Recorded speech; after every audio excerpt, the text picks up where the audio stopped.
Vous avez sans doute déjà vu ces images. On y voit le climatologue Peter Kalmus, membre du collectif Scientist Rebellion, enchaîné à l'entrée des bureaux de la banque JP Morgan à Los Angeles en 2022 pour dénoncer la poursuite des financements dans les énergies fossiles et l'inaction climatique. En découvrant ces images, je me souviens à l'époque m'être posé cette question. Peut-on être chercheur et militant ? Évidemment, je ne suis pas le seul à me la poser, cette question. Depuis quelques années, elle monte de plus en plus parmi les chercheuses et chercheurs du monde entier. Face à l'effondrement de la biodiversité et au changement climatique qui s'aggrave chaque jour sous nos yeux sans que les réponses des décideurs politiques soient à la hauteur, nombreux sont les scientifiques qui ont l'impression de sonner l'alarme depuis des années sans être entendus. Au point que beaucoup se sentent pris au piège entre deux devoirs. Leur devoir de scientifique, tenu à une forme sinon de neutralité, du moins de réserve d'une part, et d'autre part leur devoir de citoyenne, de citoyen, désireux de peser dans les choix de la société dans laquelle ils et elles vivent. Alors la question de l'engagement des scientifiques revient sur le devant de la scène aujourd'hui, mais elle n'est pas du tout nouvelle. À la fin du 19e siècle en France, au moment de l'affaire Dreyfus, certains savants avaient par exemple pris la parole dans la presse pour dénoncer le sort fait au capitaine Dreyfus, condamné à tort au nom de la raison d'État. En janvier 1898, le microbiologiste Émile Duclos, directeur de l'Institut Pasteur, publiait en tant que savant une lettre dans le journal Le Siècle pour protester contre une instruction judiciaire qui violait à ses yeux la méthode et la rigueur nécessaires pour faire apparaître la vérité. Et depuis tout au long du XXe siècle, et notamment dans la communauté mathématique, nombreuses ont été les chercheuses et les chercheurs à avoir pris la parole publiquement pour défendre des causes ou dénoncer des injustices. Impossible de ne pas citer des personnalités comme Alexandre Grothendieck, critiquant les dérives d'une science technocentrée par exemple, ou Laurent Schwartz et le comité Odin dénonçant les actes de torture et de violence commis par l'armée française en Algérie. Mais avec l'urgence de la crise climatique, la prise de parole et l'engagement public des scientifiques ont pris des formes inédites. C'est le cas des actions du collectif Scientifiques en Rébellion. Ce collectif est né d'un appel de 1000 scientifiques de toutes disciplines, publié à la une du journal Le Monde le 20 février 2020. Branche française du mouvement international Scientist Rebellion, le collectif a notamment recours à des actions de désobéissance civile non violente. Mais la légitimité comme l'efficacité de ces actions fait débat au sein de la communauté scientifique. Alors pour essayer d'y voir un peu plus clair, je reçois Cédric Buron, maître de conférences en informatique à l'Université de Nantes et membre du collectif Scientifiques en Rébellion. Il fait partie des auteurs de ce petit livre intitulé « Sortir des labos pour défendre le vivant », paru au Seuil en novembre dernier. Qui sont les membres et sympathisants de Scientifiques en Rébellion ? Comment réagissent les organismes de recherche face aux nouvelles formes d'engagement des chercheuses et chercheurs ? Peut-on être scientifique et militant ? Merci beaucoup Cédric Buron d'être dans Grand Labo pour parler de Scientifiques en Rébellion. Merci à vous de m'avoir invité, ou de nous avoir invités. Oui, alors je précise qu'il n'y a pas de porte-parole chez Scientifiques en Rébellion. Vous êtes l'un des auteurs de Sortir des labos pour défendre le vivant, qui est juste là. Votre histoire à vous, personnelle, par rapport à ce collectif, c'est quoi ? Quand est-ce que vous avez rejoint le groupe ? J'ai rejoint le groupe en 2023 et il y a deux éléments qui ont déclenché le fait que je rejoigne ce groupe. Le premier, c'est l'implantation d'un groupe local à Nantes. Et le deuxième, c'est le démarrage d'un projet de recherche autour de l'évaluation des risques de submersion côtière en Pays de la Loire. C'est ça qui va me donner l'impression que je suis légitime à rejoindre ce groupe. Alors, il se trouve qu'en fait, il n'y a pas besoin de ça du tout pour rejoindre Scientifiques en Rébellion. Je vais m'en rendre compte après, une fois que j'ai rejoint le collectif. C'est un collectif qui accueille toute personne qui estime être scientifique et qui en fait la demande. Et ça nous permet d'ailleurs d'avoir un collectif qui est assez divers. On a des chercheuses, des chercheurs, mais aussi d'autres personnes qui s'estiment scientifiques. Et à partir de quand est-ce qu'on est suffisamment expert ou connaisseur d'un thème pour se dire scientifique au sens du collectif ? C'est pas nous qui décidons. Le collectif est ouvert et les personnes peuvent le rejoindre. On a des personnes qui sont par exemple dans les collectivités territoriales, qui sont à Scientifiques en Rébellion ou qui travaillent dans des ministères et qui du coup aussi ont un accès particulier au terrain et qui ont une expertise en réalité. Et donc c'est aussi l'un des points, je pense, c'est que pour être scientifique, il n'est pas nécessaire d'être chercheuse ou chercheur. Il y a combien de personnes, pour qu'on se rende compte un petit peu, Cédric Buron, combien de personnes qui font partie de ce collectif ? Alors c'est compliqué parce que c'est pas une association, donc il n'y a pas d'adhésion pour être à Scientifiques en Rébellion. On a une plateforme, une sorte de forum, si on veut, sur lequel il y a entre 450 et 500 personnes. Maintenant, à l'échelle nationale ? Oui, à l'échelle nationale, pardon. Maintenant, toutes ces personnes ne sont pas forcément actives. Et y a pas, toutes les personnes qui sont actives dans le collectif ne sont pas nécessairement sur cette plateforme non plus. Puisque typiquement, il y a des groupes locaux. À Nantes, il y a des personnes qui sont très actives dans le collectif, qui sont en lien avec le national à travers les personnes qui sont sur cette plateforme, mais qui ne sont pas sur cette plateforme. Les actions menées en 4 ans par le collectif Scientifiques en Rébellion, elles sont nombreuses. D'après vous, quelle est celle qui a rencontré le plus grand succès et à l'aune de quoi vous mesurez ce succès ? Nous, notre but, c'est de faire de l'interpellation dans les médias. Alors, c'est une vraie question à Scientifiques en Rébellion. On fait beaucoup d'actions différentes. Il y a des actions qui sont très visibles. On peut penser aux actions qui ont eu lieu en 2022, par exemple, avec les actions qui ont eu lieu notamment à Munich et au Muséum d'Histoire Naturelle, qui ont été vraiment importantes pour le collectif. Pour le coup, ça nous a permis d'avoir une couverture médiatique importante et du coup de nous faire connaître à plusieurs endroits et par conséquent d'avoir des personnes qui nous rejoignent aussi.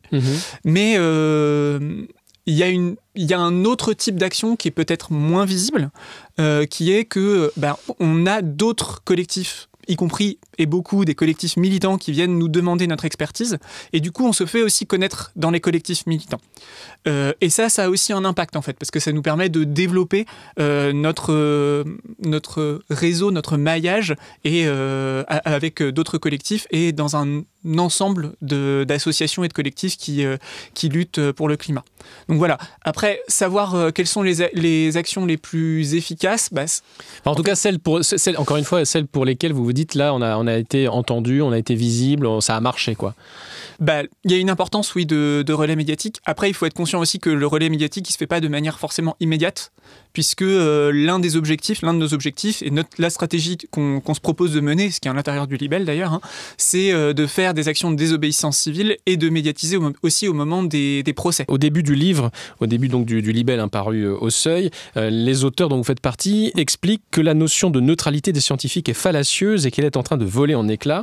Mais quitter la neutralité, est-ce que c'est pas embrasser une confusion des genres entre politique et scientifique qui peut se retourner finalement contre la parole des chercheuses et des chercheurs à terme ? Est-ce que vous craignez pas ça, ce backlash un peu ? Alors, non. Alors, il y a plusieurs questions dans la question, en fait. La première question, c'est est-ce qu'on s'oppose à cette neutralité ? On ne s'oppose pas à la neutralité. En fait, elle n'existe pas.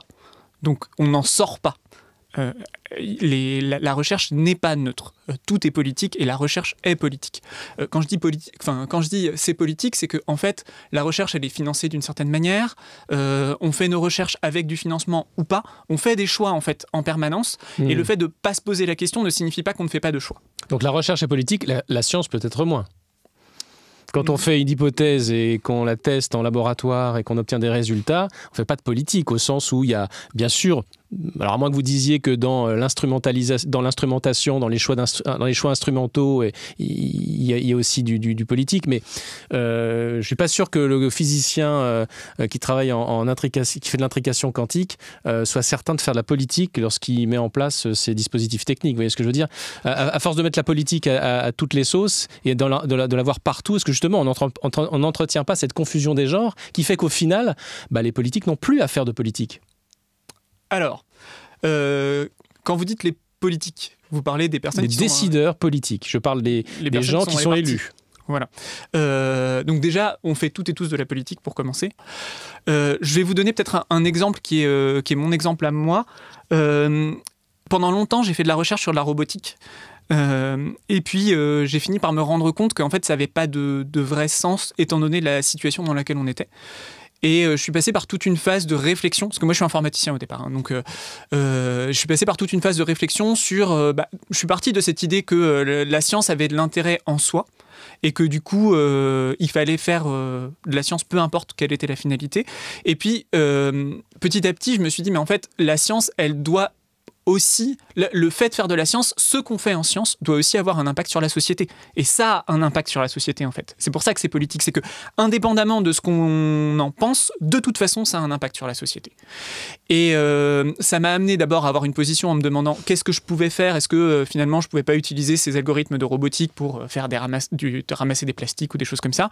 Et puis finalement, par changer un peu mon domaine, et je suis pas le seul, hein, on est quand même relativement nombreux et nombreux à avoir cette volonté de changer notre objet d'étude, notre objet de recherche pour aller vers des objets de recherche sur lesquels on va continuer à faire de la science de la manière la plus sérieuse, avec toute l'intégrité scientifique, rigoureuse et intègre, avec toute l'intégrité scientifique que ça suppose, mais sur des sujets qui ont un impact... ou en tout cas, sur des sujets et des thèmes qui ne créeraient pas, ou ne prendraient pas le risque d'avoir des impacts latéraux négatifs pour le monde. Oui, et alors justement, il faut préciser d'ailleurs là-dessus que c'est aussi un engagement qu'a pris le CNRS. Encore en 2024, donc il y a quelques mois, on a eu des prises de parole, encore une fois, du COMETS, effectivement, et de sa présidente, dans ce sens-là. Et notamment pour dire que les scientifiques pouvaient être engagés, que ça posait pas de problème, mais qu'il fallait qu'ils conservent une intégrité scientifique. Après... donc nous, on fait de la désobéissance civile et pour le coup, dans le même entretien, Christine Noiville dit « La raison d'être de la désobéissance civile est d'être illégale, donc ce n'est pas quelque chose qu'il convient de soutenir, ni même d'accepter, encore plus s'il y a de la violence et des atteintes aux biens ou aux personnes. Mais il faut reconnaître que ces actions sont parfois utiles pour faire bouger les lignes et faire avancer l'action publique. » Cédric Buron, à différents moments de l'histoire, en France, des scientifiques se sont engagés politiquement. Qu'est-ce que vous répondez à celles et ceux qui considèrent que la seule action concrète de nature à défendre la biodiversité, c'est tout simplement de s'engager en politique ? Alors encore une fois, c'est s'engager. Quand vous dites s'engager en politique, être élu, avoir un mandat pour pouvoir faire des lois, des textes qui ont quand même un impact. Voilà. Oui. Alors, ce que je réponds, c'est qu'il faut penser à d'autres mouvements. Il faut penser aux mouvements féministes. Il faut penser à des mouvements qui ont défendu les minorités de genre, notamment. Par exemple, on peut penser à ACT UP. Les élus ou les partis s'appuient sur des mouvements civiques, sur des mouvements de désobéissance civile, sur des mouvements militants, en fait. Donc il y a plusieurs manières de s'engager en politique. Et en fait, Scientifiques en rébellion, quoi qu'on en dise et quoi qu'on en pense, est engagé en politique. Pas dans les partis, on est un mouvement qui est complètement apartisan, mais on n'est pas un mouvement qui est apolitique. Il y a toute une logique, en fait, qui est la question de la mise à l'agenda. En sciences politiques, donc la mise à l'agenda des questions de manière générale. Et en fait, ça passe par des mobilisations larges. Alors, de manière différente, mais quand on impose un sujet dans les médias, quand on fait le blocage du port du Havre, par exemple, ça va revenir dans les médias et on va sommer en fait les politiques de s'expliquer, enfin les politiciens, les politiciennes, les élus de s'exprimer là-dessus, les partis politiques de s'exprimer là-dessus. Et ils sont obligés d'avoir un avis. Et ça fait partie, c'est pas la seule manière. S'il y a des personnes qui veulent s'engager dans les partis, en tant que scientifiques, on n'a rien à leur dire en fait. C'est très bien qu'ils le fassent, vraiment aucun souci.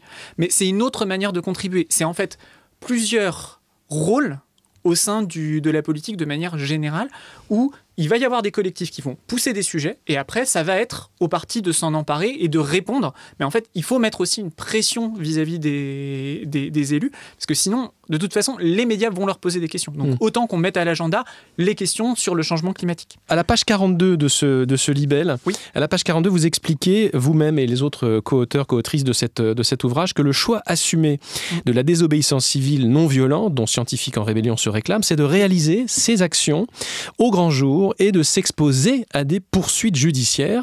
Et vous constatez que vos actions valent aux membres du collectif des témoignages de soutien, mais également des marques d'indifférence, des critiques, voire des mises en garde de la part de vos pairs.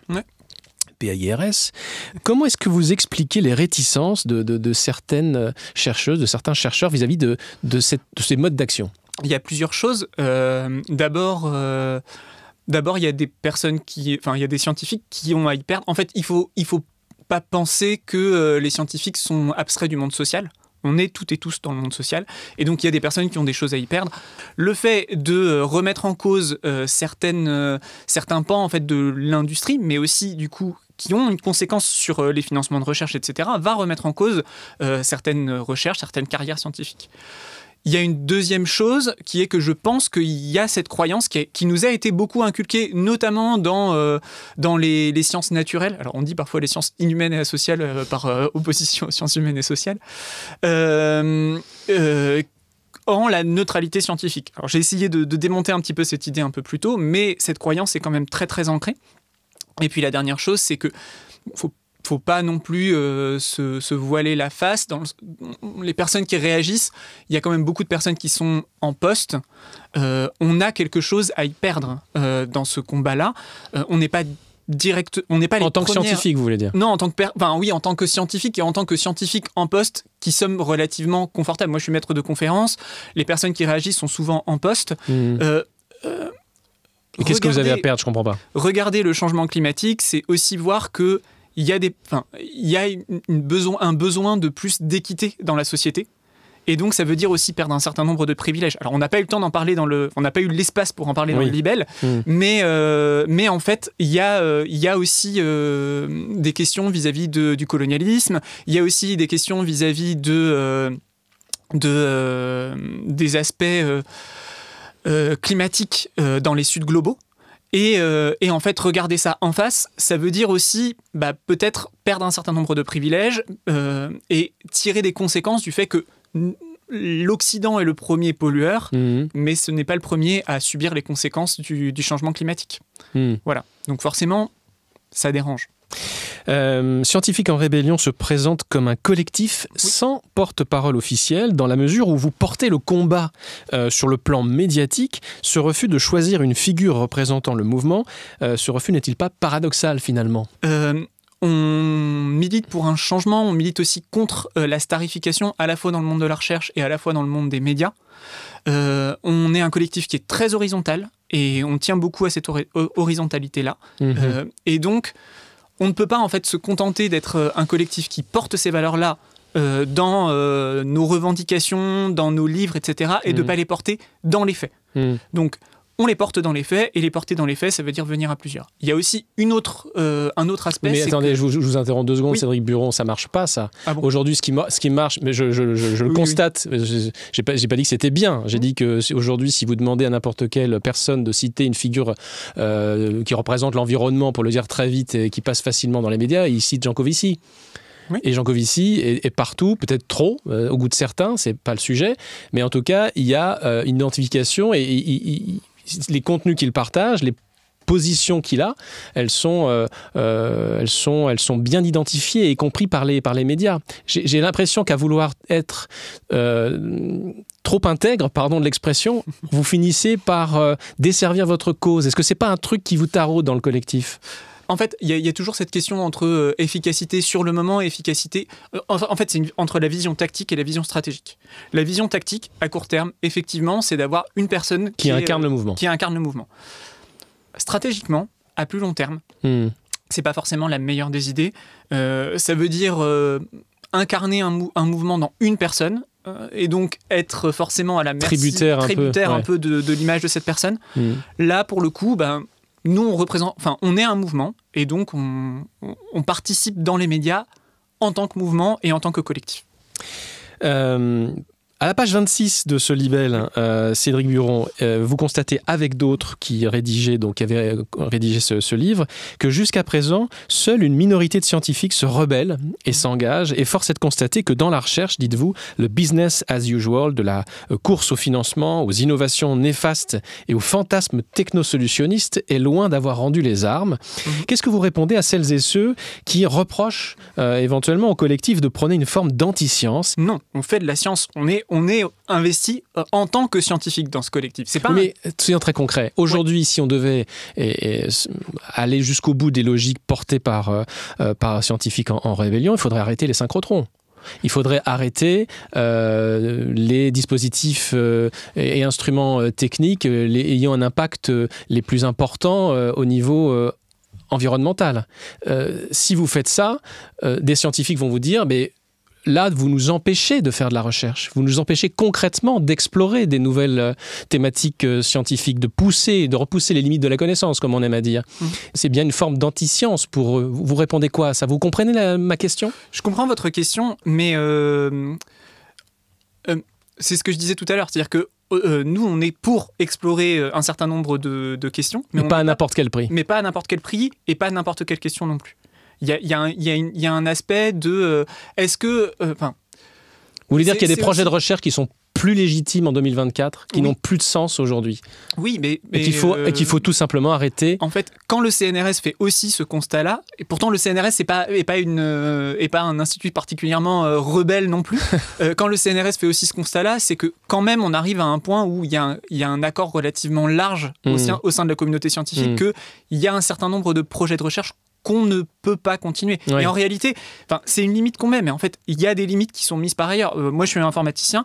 Dans la conférence ISHCAI, donc qui est la plus grande conférence en intelligence artificielle au niveau international, il y a quelque temps des scientifiques qui se sont engagés à ne pas faire de recherche sur les armes autonomes, par exemple. Il y a des directions de recherche qu'on n'explore pas pour des raisons éthiques. Et là, cette question-là se repose dans le même sens vis-à-vis du changement climatique. On revient pour terminer, Cédric Buron, sur peut-être 2 points. En mai 2023, des membres du collectif ont bloqué un pont mobile du Havre situé à côté du chantier d'installation par Total Energy d'un terminal méthanier destiné à accueillir des navires transportant du gaz naturel.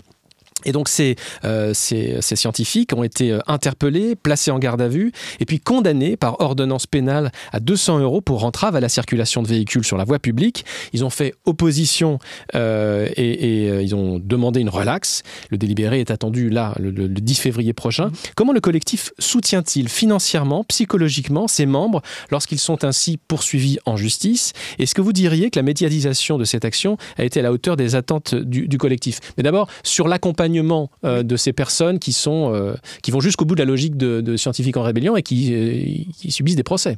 Oui, alors d'abord, donc, le libelle du seuil nous permet de récolter un certain nombre de fonds. Et donc ces fonds peuvent être alloués à ces amendes le cas échéant, quand il y a une demande. Ensuite, la question du financement se pose aussi, de savoir si on participe financièrement aussi au mouvement pour d'autres questions, pas spécifiquement pour les amendes, mais aussi parce que on a besoin de vivre en tant que collectif. En ce qui concerne le soutien psychologique, là je pense qu'il y a quelque chose... Attendez, vous êtes en train de me dire qu'il n'y a pas d'accompagnement financier aujourd'hui? Non, c'est pas ça que je suis en train de dire. Alors, j'ai pas compris. Est-ce que concrètement, les 200 € qui ont été demandés aux porteurs de cette action au Havre, est-ce que c'est quelque chose qui a été assumé par le collectif parce qu'il y a une caisse commune? C'est ça ma question en fait. Il y a une caisse commune. Savoir si elle a été utilisée pour ces 200 € là, je peux pas vous répondre parce que c'est pas moi en tout cas qui ai géré ça. Mais il y a une caisse commune. Pour ce type de condamnation? Entre autres, oui. D'accord, ok. Ensuite, deuxième chose, c'est sur le soutien psychologique. On est un collectif et il y a un soutien à l'intérieur du collectif, soit au niveau local, ça peut être le cas par exemple à Nantes, on a un collectif local, soit à travers ce forum, et on a des rencontres en physique une fois par an. Alors moi j'ai pas encore eu l'occasion d'y aller parce que... C'est quand la prochaine fois que vous vous rencontrez d'ailleurs, vous savez? Dans à peu près 1 an, parce que ça a eu lieu là cet automne, sauf que c'était... Donc moi je viens de Nantes, et ça avait lieu à Grenoble. Donc pour le coup, ça faisait un petit peu loin.